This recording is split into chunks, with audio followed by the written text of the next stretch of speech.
DaVinci Resolve 19.1 is here. In my last video, we looked at a few of those exciting updates that you might like. If you haven't seen that video, absolutely go check that out. But in this video, I want to specifically look at some of the new titles and generators and a new effect that was added into Resolve with this update that I think some of you will really like. Before we jump in, the only thing I want to say is that on the main support page for Blackmagic Design in DaVinci Resolve, we do have this new features guide specifically for 19.1. If you grab that, it'll have a rundown, sort of an overview of the exciting updates in 19.1. I didn't go over everything in that most recent video, so if you want a little bit more complete view of what's going on, especially in some stuff like the color page and the Fairlight page, which I might not have talked about as much, check this out. But let's hop into Resolve and look at some exciting stuff. The first being the most exciting, this being a brand new effect in DaVinci Resolve, and it is basic, but it is very useful. And that is this outer stroke effect. If you toss it on footage, like I did here, hey, you can scale that footage down, and then you have this white outline and a drop shadow, and in the effects, you just have controls for that white outline and that drop shadow. Change this border edge if you want it to be these hard lines. Of course, you can always type this way up to go much bigger. Works on footage if you scale it down. And I also wanted to specifically call out, if you come into cropping, it applies this effect after whatever cropping or transforming is done on your effect. So you could do like a bare bones sort of picture-in-picture effect with this. I have my own picture-in-picture effect, of course, that also, by the way, I'm pretty sure I'm going to update that soon with some new tools that came in 19.1, so maybe stick around for that. But that's just on footage. You can also toss it on logos if you want like a real slick little outline. And this does take into account like the alpha or the opacity. So if you bring in something like a logo with lots of edges, you get that outline on every one of those edges. If you want that, again, on circle, if you want it a little blobby, if I select it, get that on circle. If you want it a little blobbier, crank that up if you want. Boom. Cool little super useful effect that I believe lots of people probably will skip right over. A lot of what follows is, slightly more like stylistic titles or generators, which might be useful in select instances. For the right person, they could use this effect quite a bit. But let's jump into looking at generators. The first, we have this cartoon cloud sky effect. I start previewing that, hey, we zoom in on cartoon clouds. Simpsons vibes. You got options like the number of clouds and spacing them out in different ways. Ooh, that's kind of Simpsons vibes. Separation, whoa, oh, you can even part them.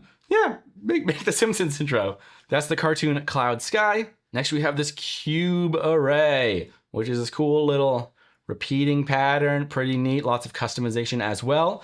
By the way, I do want to specifically call out one thing I've done before is crack open some of these effects in a video. You can click this little button to open them in the Fusion page, open up the group and see exactly how they were made. So if there are any specific generators or titles that you would love, sort of more of a walkthrough of how they were made, let me know in the comments and maybe we'll circle back and I'll try to show off to more of you how they were made inside the Fusion page, so you could make them from scratch yourself or something similar. That's the cube array. Next is disk wall.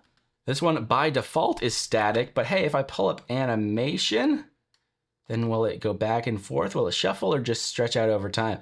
Ooh, we got little growing shadows, pretty neat. That's disk wall. Next, gradient lines. Simple pattern moving around, and what I really like about this one is these different options for how you want this to look. This reminds me a lot of the contours effect that we've had in Resolve for a while. That's gradient lines. Next, hexagon lines. Slick. Some really cool color stuff happening here as well. Ooh, we can even change.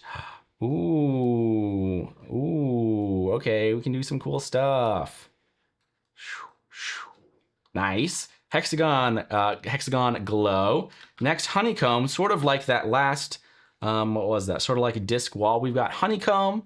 We can turn up animation as well to have these growing shadows. Next, radial lines, which again has these options where you want this, sort of coming from in the screen, and it grows over time. Real slick. Next, squares. Kind of the same vibes. Where do you want these emanating from? Nice repeating pattern, lots of color options. Stage curtains. Hey, you want simple stage curtains opening? Nice. Ooh, and you can change the number of folds. Which way did this go? Oh, less folds this way. Oh, spotlight intensity. This one I might crack open just for me because it seemed pretty cool too. But nice little stage curtains effect. And finally, star field. Not that one. Just that simple, you know, lots of stars, zooming through it effect. If you want to pull up something, go over to animate, pull up something like, zoom up, no, speed, pull this up, pull depth up, pull the speed way up. And then now, shoo, we're cruising. Motion blur? Ooh, motion blur looks cool, but certainly chugs your machine quite a bit more. Those are the generators. Let's look at titles. Where you're gonna fly even faster through these titles. The only thing I do want to pop up or specifically call out is this POW title. Boom, which has this little animation. By default, it takes a while. Oh, I bet this is an anim curve. So if I shrink this down, it's in and out quick. The other ones are all static. So we have blueprints, which is even harder to see, just kind of has this like glowy edge. You've got circus, deep, glass, glossy blue.